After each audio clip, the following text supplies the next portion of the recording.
So I'm sure people have noticed my demeanor online's been significantly different than usual.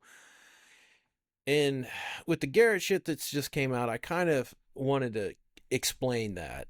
Um, as I'm sure everyone knows, a while ago, like years and years ago, I had kind of questioned Garrett's morality, personality, business model, and most of the things I've said have pretty much come to pass.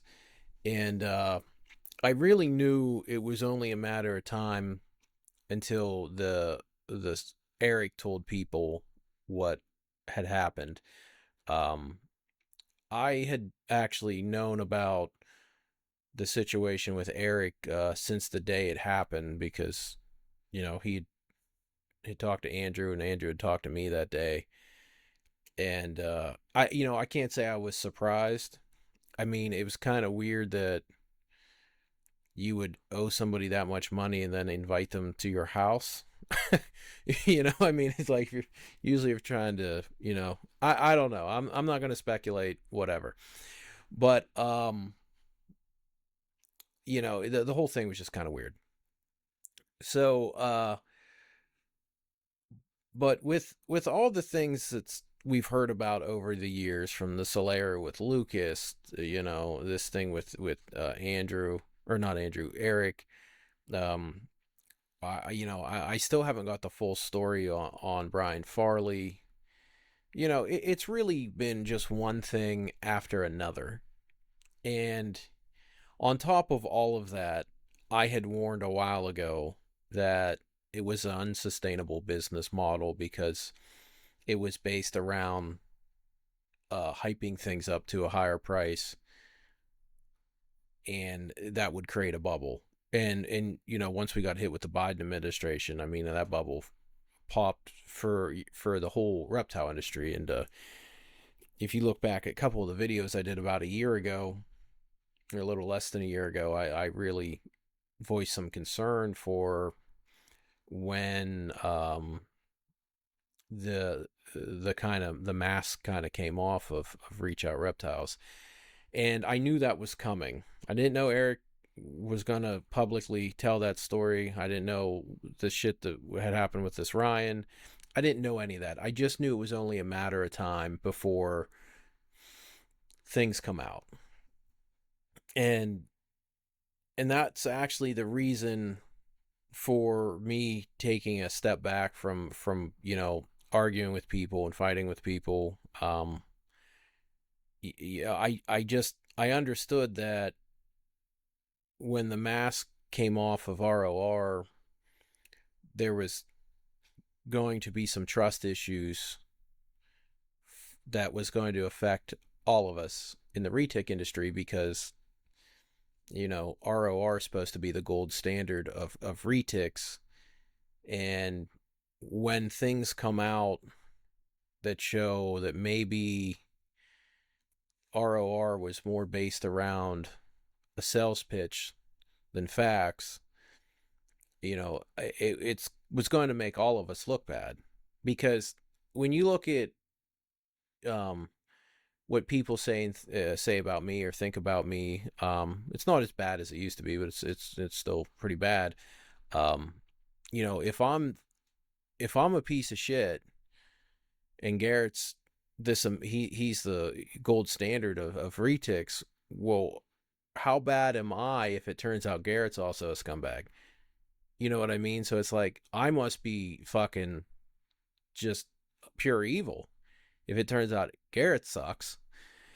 And I'm really afraid that that was going to have a really negative impact on all breeders when things came out about ROR.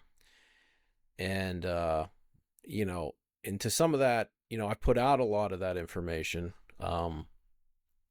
But the only way I could figure out to kind of combat the negative impact of ROR in retics is to really adjust my behavior.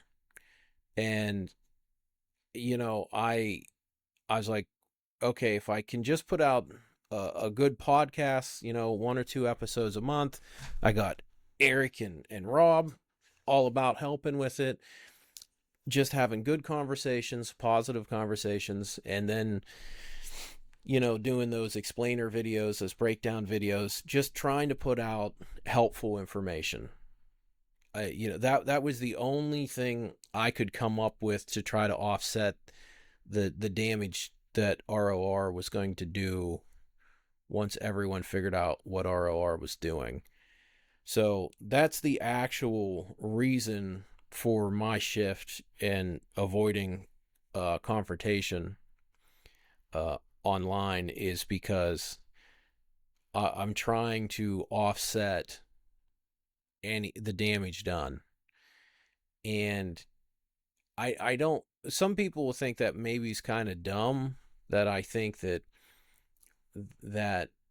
you know reach out kind of getting exposed would actually hurt, but trust me, it will do damage. It's they have been the quote unquote premium name in Retix for some time now, and when the premium name in Retix kind of gets outed, it's it, who people, new people, especially new people, aren't going to know who to trust.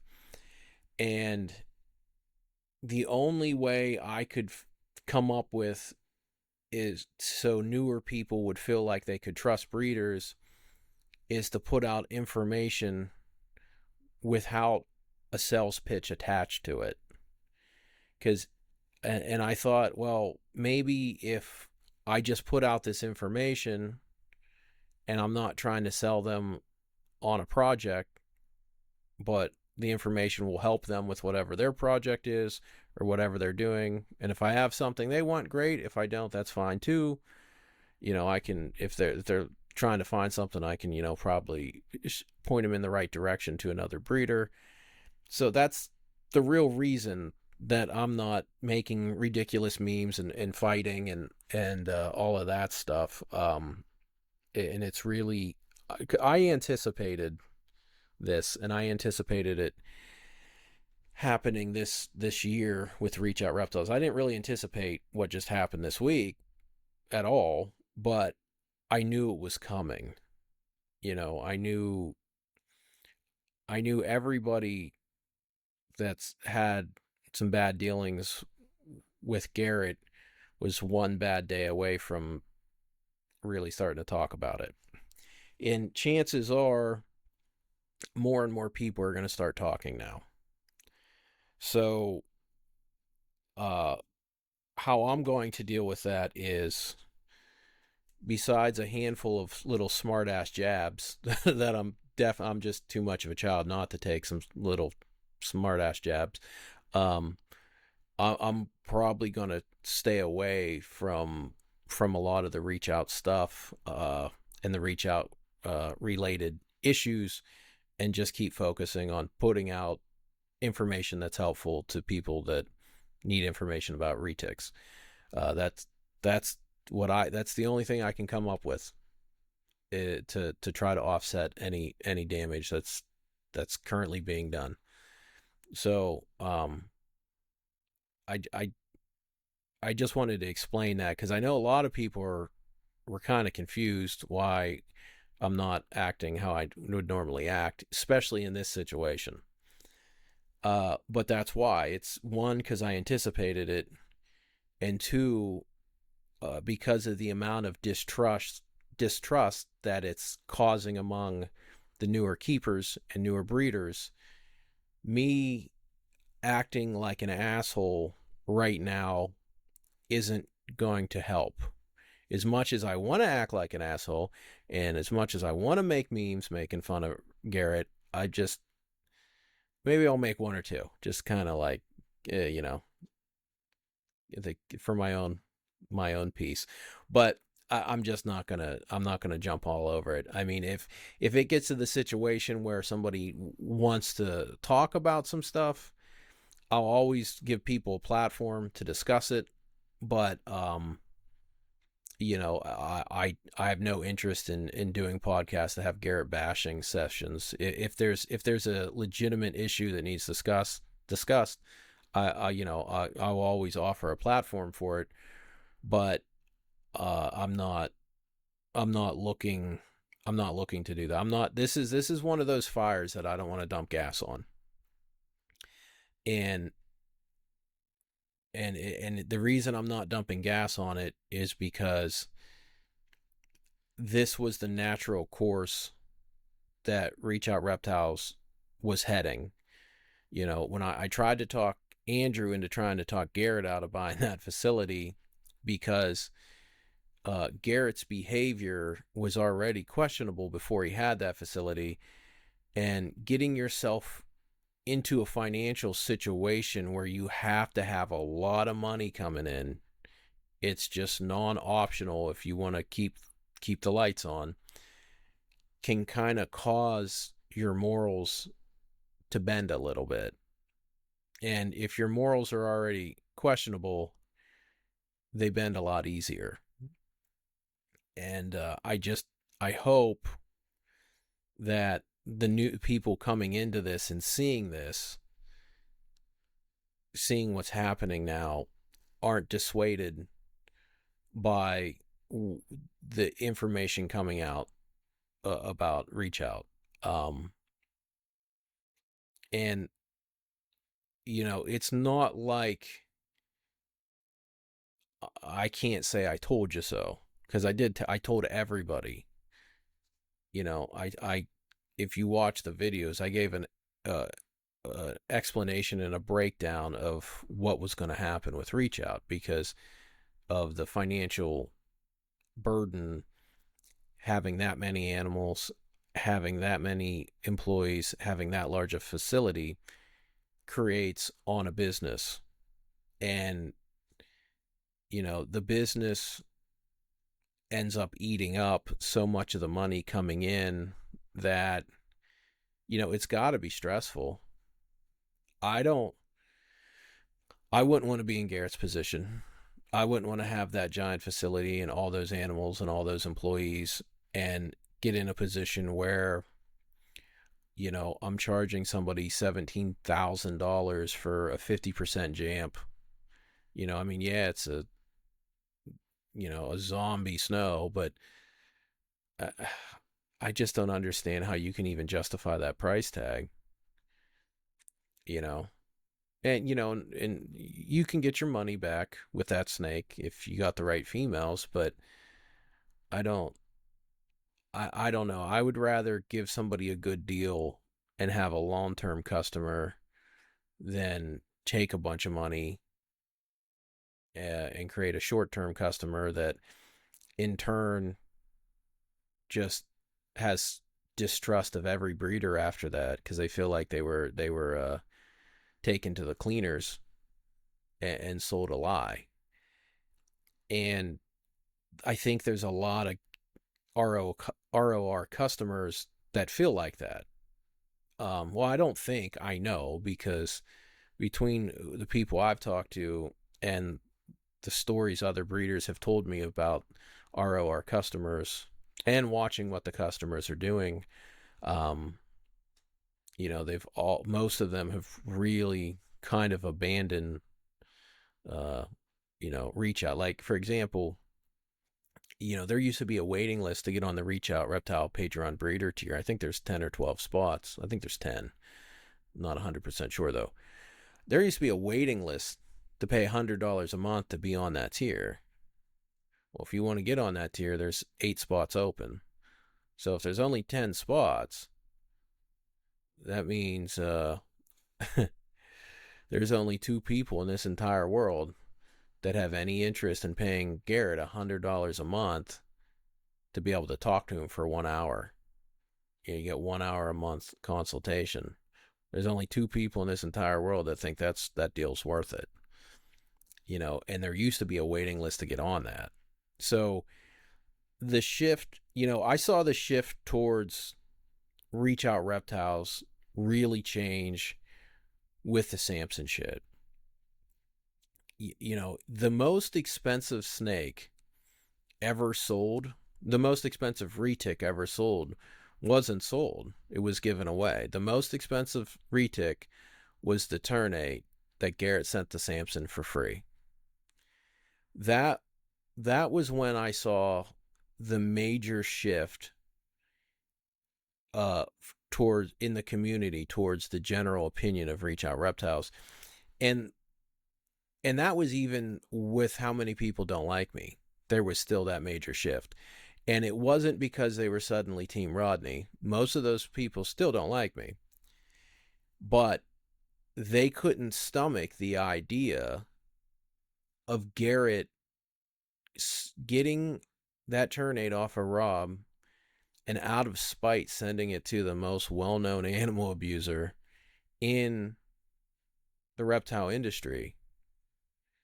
And then to turn around and throw Rob and Samson under the bus when he gets questioned about it. And then Samson basically threatening to release the phone conversation, and then him having to apologize to Samson, and then lie it to everyone's face saying, well, I think that snake's going to be taken care of, and blah, blah, blah. And there's no reason that, Samson isn't going to take amazing care of this animal. Like, just completely pretending like he didn't know what we all knew about Samson. And then when I dropped the Slither files, he took that apology video down. I have it if you want to watch it. But and I think that was the there was two major mistakes there. When Garrett finally did a response video to the Samson situation, he just played it off like, well, I don't get involved in drama and I don't know anything and blah, blah, blah. Well, the thing is, almost every single new person into Retics, which were his customers, knew about the Samson situation. Every other breeder knew about the Samson situation. It was just a matter of not whether we were found it ethically acceptable to do business with Samson, and most of us didn't. And Garrett, after he got caught lying about sending the snake to Samson, because I exposed him for doing it, then he got caught lying about saying he was just helping Rob out. And then he got caught lying about why he was actually sending it to Samson. And then he turns around and tells everybody, well, I didn't know anything. I knew Samson had this little past, or, heard rumblings, but I don't get involved in drama. That was the moment. You can watch the video. It's called This Is Bad. I think it's called This Is Bad. You can go watch it on their channel. That was the moment that I think people really started turning against Reach Out Reptiles. And it was just this buildup of his behavior and this pattern of lying. And then it was just, these new breeders that came into this that spent $50K, $100K with him, and then felt like they kind of got ripped off and now they're in a bad spot. It just has all accumulated, and now it's all coming to the surface. And I knew that was coming to the surface, and because of what was happening last year, I really anticipated this year being the year that no one is any longer in denial about Reach Out Reptiles. So, and I'm in a position where I could kind of fuel that and keep pushing it, or I could let things work out the way they are, because cause and effect is cause and effect, and there's no stopping it. There's no amount of lying. There's no amount of trying to play nice now. There's no amount of anything Garrett can say. He showed his hand. Everybody sees the cards that he's holding. And the cause and the ripple effect of that is that Reach Out Reptiles is going to have a much harder time getting people to pay their prices going forward. And without people willing to pay those prices going forward, the Reach Out Reptile business model can't sustain itself. So I just see what we've seen with other people that have gotten giant facilities, whether they've been good or bad or moral or immoral. The weight of overhead crushes them every single time. They get crushed every single time. And when your business model is so reliant on prices being significantly over market, it's not a good situation to be in. So all I can do is try to put out good information. All I can do is try to put out helpful information. And I can just try to show the new people coming into this that, yeah, you can get investment animals and you can make money at this. But there's also that other side where you can enjoy it. You can enjoy the process. You can enjoy the animals. Adjust your expectations to where you're doing this because you like it, not just because you think you're going to make a bunch of money. Because the people that get into this and chase money, whether they get ripped off or they don't get ripped off, they rarely ever last because there's a ton of work that goes into this. And the people that just get into this for the money have a hard time making it more than a few years, because a lot of the times the people that chase money, they spend a lot of money, and then they kind of get taken advantage of in the beginning because they're trying to buy what's most expensive, what they think will generate the most earnings.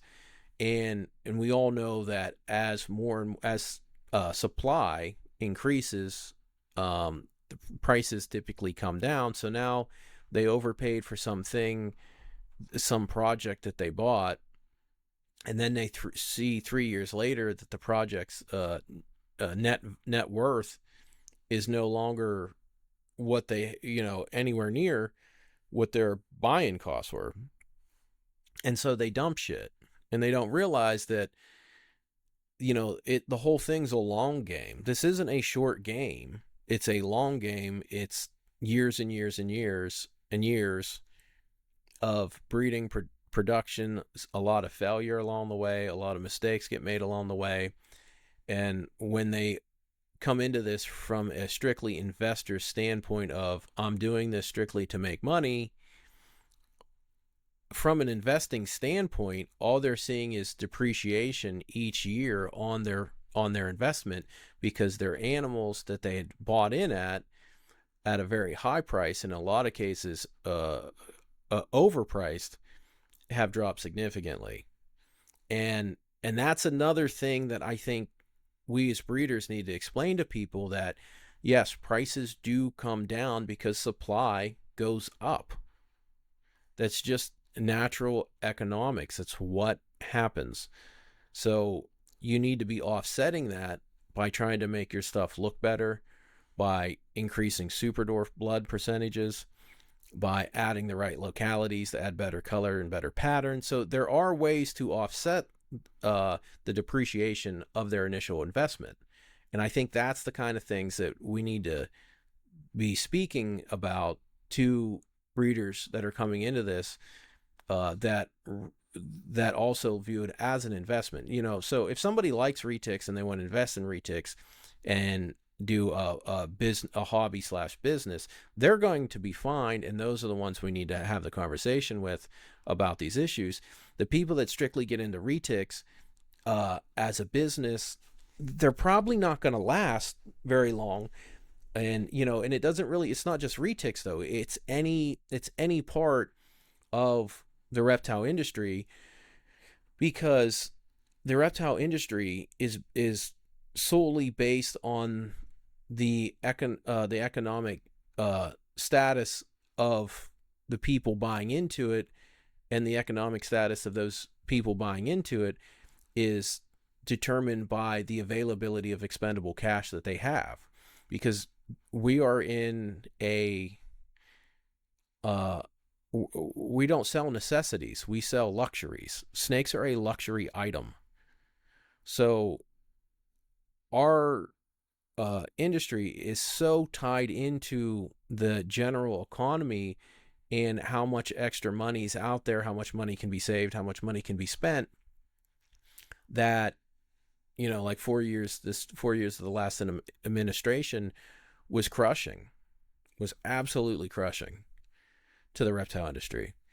And the newer people that got into it right around the time of the Trump presidency were very confused, because they thought that this was just how it worked, that there was just all this money always getting thrown around, and you couldn't make your collections big enough because you couldn't produce enough.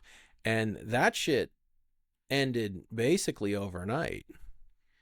I mean, if you look at 2020 versus 2021, I mean, it was like a fucking swan dive off a cliff for the entire industry. And by people that have been around a while, we all anticipated that. But the people that were new to this basically just were crushed. They didn't know what to do. They were fucking crushed.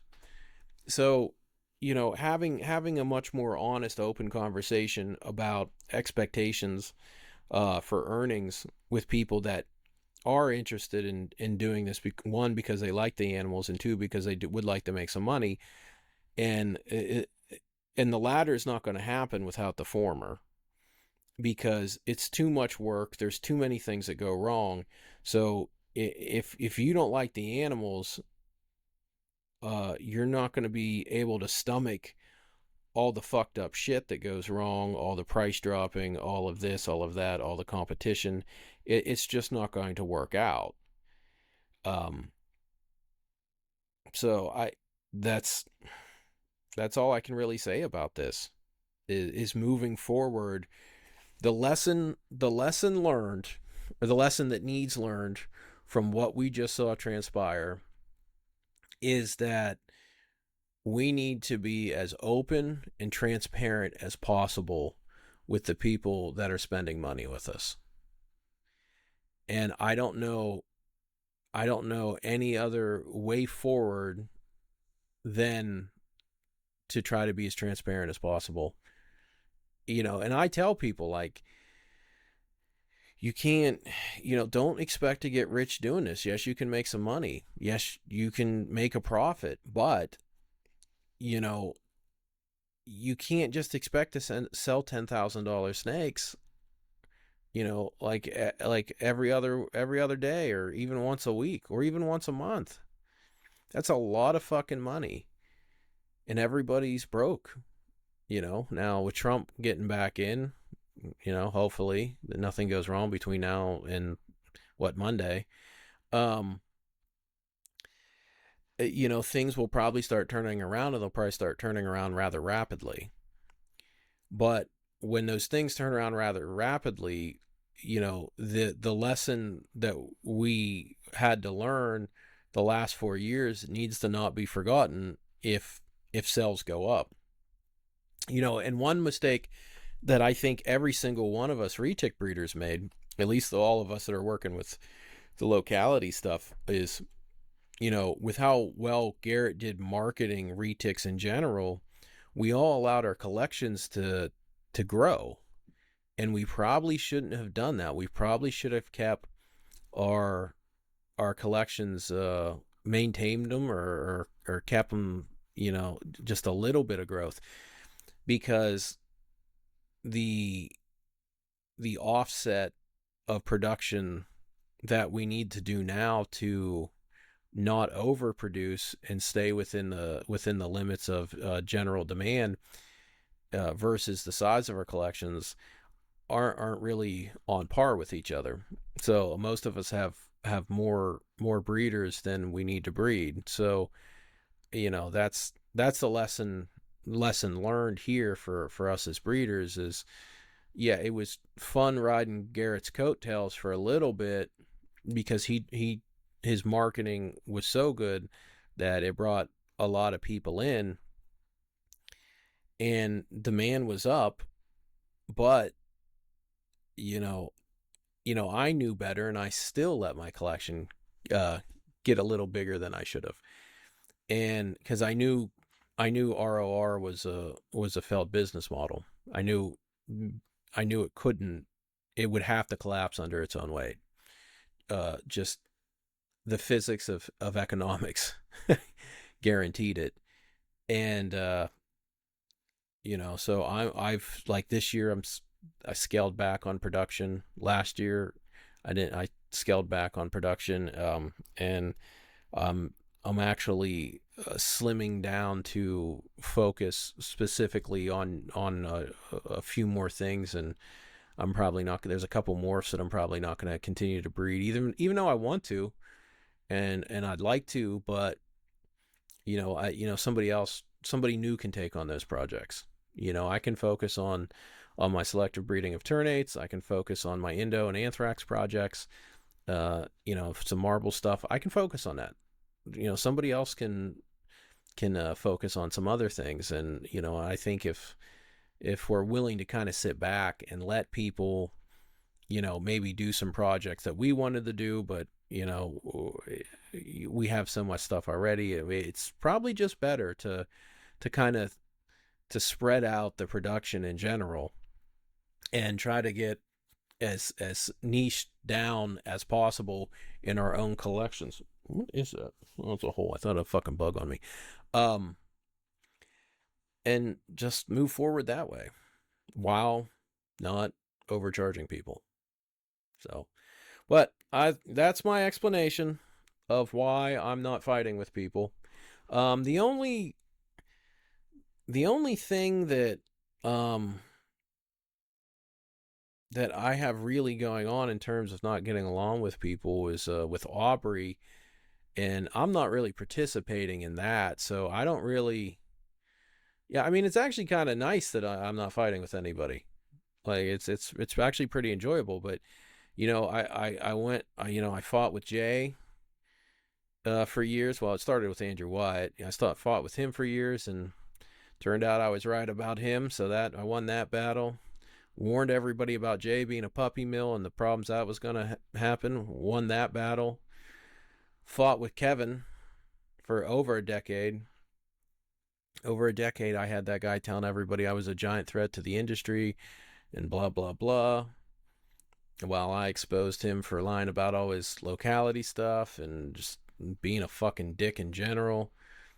Well, I won that battle. And it's safe to say I won the ROR battle. Yeah, but with the Aubrey situation, Aubrey's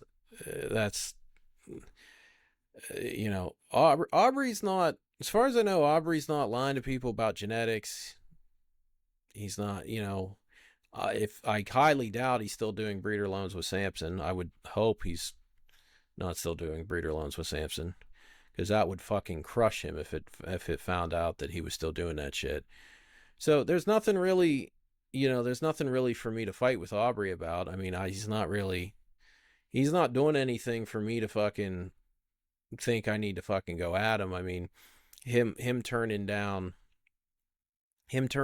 sales and turning down money, because of the people that are somehow connected to me. That's dumb. That's really dumb. But yeah, so that's it for this one. And yep, that's why I'm not being an asshole. So enjoy, because it might not last.